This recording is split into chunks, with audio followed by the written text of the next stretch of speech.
নমস্কার বন্ধুরা, টুসির হেসেলে সকলকে স্বাগত। ফিরে আসলাম আবারও নতুন একটা রেসিপির সাথে। তো ভিডিওটি শেষ অবধি দেখতে থাকুন, আশা করি ভালো লাগবে। আজকে দেখাবো পটলেরই একটা রেসিপি। তার জন্য সমস্ত উপকরণ আমি রেডি করে নিয়েছি। সবার প্রথমে এখানে আলু, পটল কেটে নিয়েছি। এরপর এখানে কেটে নিয়েছি পেঁয়াজ, টমেটো, আদা, রসুন, লঙ্কা, ধনেপাতা। এখানে কাজু, চালমগজ একটু জলে ভিজিয়ে নিয়েছি। তেজপাতা, শুকনো লঙ্কা, গোটা গরম মশলা, গোটা জিরে নিয়ে নিয়েছি। এরপর কড়াইয়ে তেল দিয়ে নেব। তো তেল গরম হয়ে গেছে, এরপর তেলের মধ্যে দিয়ে দেব পটলগুলো। সবার প্রথমে পটলগুলোকে ভেজে নেব।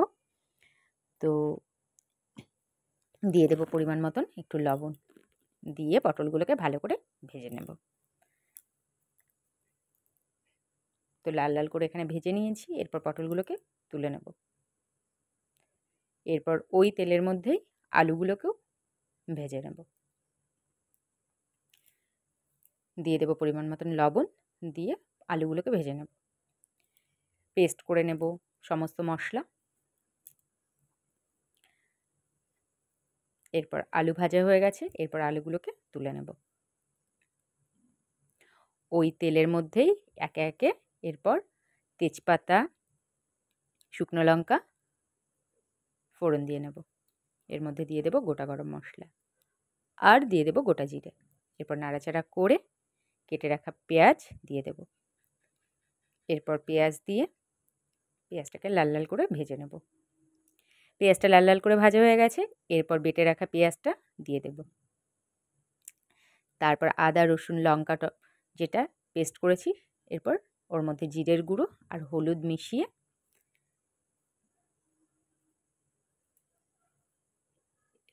ওটাকেও দিয়ে দিলাম। এরপর ভালো করে মশলাটাকে কষিয়ে নেব। আমি খুব কম তেলে এখানে রান্না করেছি, আপনারা দেখতেই পাচ্ছেন।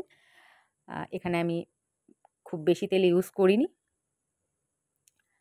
এরপর বেটে রাখা টমেটোটাও দিয়ে দিলাম। এরপর এটাকে ভালো করে কষিয়ে নেব। তো বেশ কিছুটা ভালো করে কষিয়ে নিয়েছি। এরপর কাজু আর চালমগজের পেস্টটা দিয়ে দিলাম। এরপর আবারও কিছুটা এটা একটু কষিয়ে নিলাম। এরপর দিয়ে দেব এর মধ্যে আলু আর পটলটা। এরপর এটাকে কষিয়ে নেব আবার বেশ কিছুটা সময়।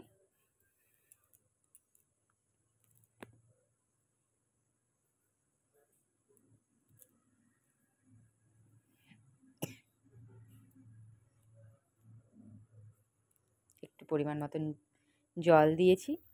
এখানে আমি দইটাকে ফেটিয়ে রেখেছিলাম। এরপর ওর মধ্যে দইটা দিয়ে দেব। এরপর দই দিয়ে আবারও এটা কিছু সময় হতে দেব। ব্যাস রেডি হয়ে গেছে। নামানোর আগে একটু কসুরি মেথি আর সামান্য পরিমাণের লবণ, যেহেতু আমি আগেই লবণ দিয়েছি, এখানে পরিমাণ মতন এই জন্য লাস্টে দেখে লবণটা দিয়েছি। আর দিয়ে দেব একটু সামান্য পরিমাণে চিনি আর কেটে রাখা ধনেপাতা কুচি উপর দিয়ে এরপর রেডি করে নিলাম। একটু আমি কাঁচা লঙ্কাও দিয়েছি। ব্যাস রেডি করে নিলাম পটল কোরমা। তো কেমন লাগলো ভিডিওটি অবশ্যই জানাবেন, আর ভালো লাগলে একটা লাইক, কমেন্ট, শেয়ার আর চ্যানেলটিকে সাবস্ক্রাইব করে দেবেন।